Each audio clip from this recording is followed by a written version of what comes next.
spectacular from before lights out and to the checkered flag, wasn't it? Here is a replay then of Marc Màrquez. There he has then taken off the tear off. He thinks then he's jettisoned it away. Now it just falls under his rear tyre. And now he can see it there under his rear tyre. Now what is going through the mind right now of Marc Màrquez?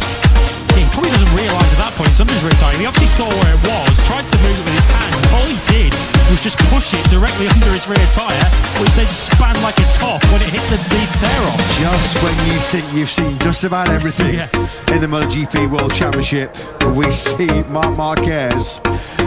And he still won the race. And he still won the race. His fans are absolutely ecstatic. Just having a look at the record books and all the Ducati top six, which I believe is the first lockout of a top six for a single manufacturer since the 1997 French Grand Prix.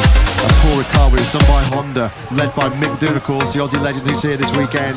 So Ducati's domination continues at truly gripping Qatar Airways Grand Prix of Australia. Great to see 15 times. I guess feeling he got away with one potentially this afternoon. Jorge Martin, as soon as he saw that overtake from Marc Màrquez, turned away from the screens. Not too happy with that. Jorge Martin then comes out onto the podium. Well, he's gained big points this weekend, 10 of them. He's doubled his World Championship lead over Pecco Bagnaia. And Marc Màrquez, love him or hate him, you can do nothing but respect him, because that was the ride of an 8 times world champion. 13th into the first corner, but he led out at the last. The senior, of course, take their third win of the year. The regional manager of our event sponsors, Qatar Airways, does the honours. Beautiful trophies here, as always, at the Australian Grand Prix. The world legend is occasionally overused, but it's not overused when it comes to Giacomo Agostini. He hands over the third place trophy to Pecco Bagnaia. Second place to Jorge Martin. The chairman of the AGPC presents the prize. Jorge Martin, that is Sunday podium number 13 of the season. Includes sprints, that's 26 overall this year. But yet again, how does he do it? A 4th Australian Grand Prix win in the MotoGP class for Marc Màrquez. A dreadful start, but a fantastic finish for the 8 times world champion.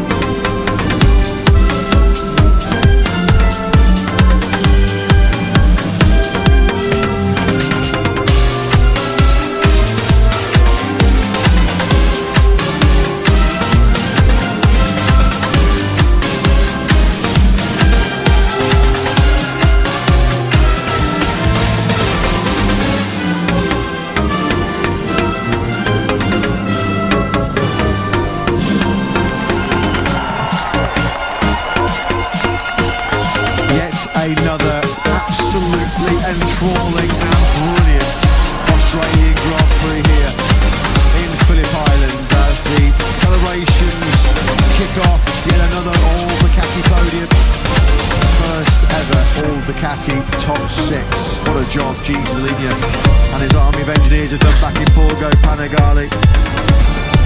Marc Màrquez with a late attack at turn 4 on Jorge Martin sees him take his 3rd victory of what's turning out to be an unforgettable season. He joined Ducati to see if he still had the Midas touch, to see if he still had more wins and more world championships in him.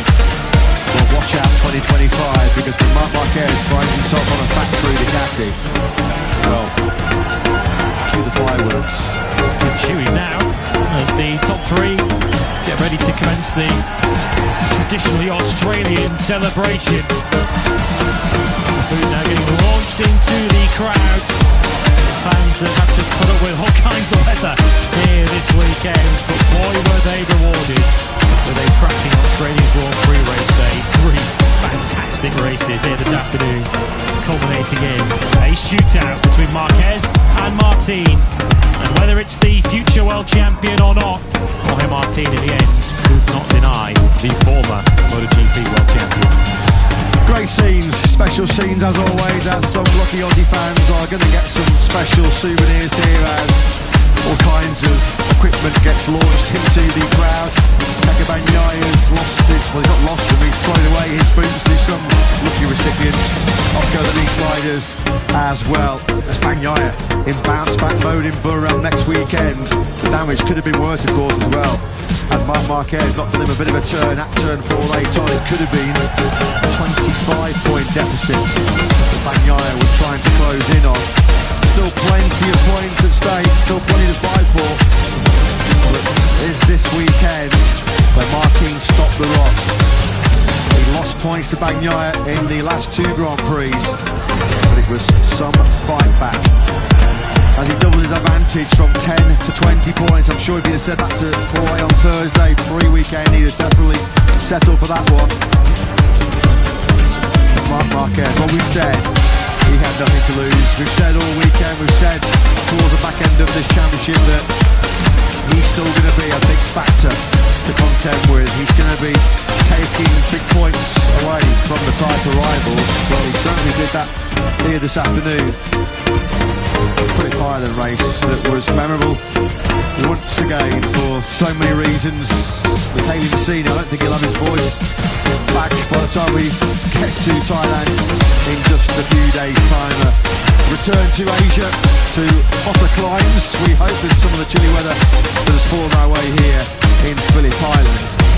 But under glorious sunshine, what a glorious Grand Prix that was. Phillip Island, you have delivered a spectacle once again. We always look forward to this particular stopover on the MotoGP calendar. 17 rounds completed and just 3 remaining in 2024 as the title race intensifies.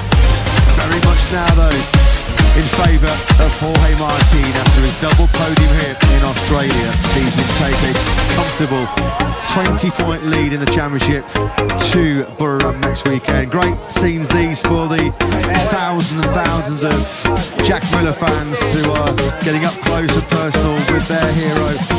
Some photographs, some autographs that will be prized for many a year by the young Miller fans. Somebody's going to get a signed cap here. A wonderful gesture by Jack Miller. He's such a popular character, isn't he? Not just in this part of the world, but also in all around the world. This was their free race.